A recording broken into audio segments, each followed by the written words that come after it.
लोकप्रतिनिधींना नेहमी एक गोष्ट सांगायची की शासनाचा प्रत्येक पैसा हा सर्वसामान्य नागरिकांच्या घामातून आलेला पैसा आहे। त्यामुळे निधीचा वापर करताना पारदर्शकता, प्रामाणिकपणा आणि परिणामकारकता अत्यंत महत्त्वाची आहे। आणि यापुढे सुद्धा हीच कार्यपद्धती पुढे नेण्याचा आपला प्रयत्न राहणार आहे। पुणे जिल्ह्याच्या विकासासाठी कोणतीही निधी कमी पडू दिला जाणार नाही याची राज्य शासनामार्फत पूर्ण दक्षता घेण्यात येईल।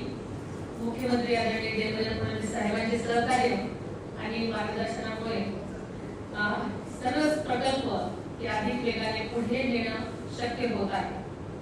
प्रशासन, लोकप्रतिनिधी आणि सर्व संबंधित यंत्रणांच्या समन्वयातून पुणे जिल्ह्याच्या विकासाच्या नव्या उंचीवर नेण्याचा आपला सामूहिक प्रयत्न राहील असा विश्वास आहे।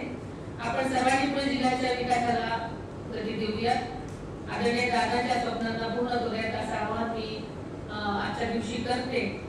आणि नक्कीच आजच्या बैठकीत सर्व सन्माननीय सदस्यांनी अतिशय महत्त्वाचे मुद्दे मांडलेले आहेत। या सर्व विषयांची मी स्वतः नोंद घेतली आहे। सर्व अधिकाऱ्यांनाही मी माझ्या सूचना आहेत की उपस्थित केलेले सर्व मुद्दे सर्वसामान्यांच्या जिव्हाळ्याचे आहेत।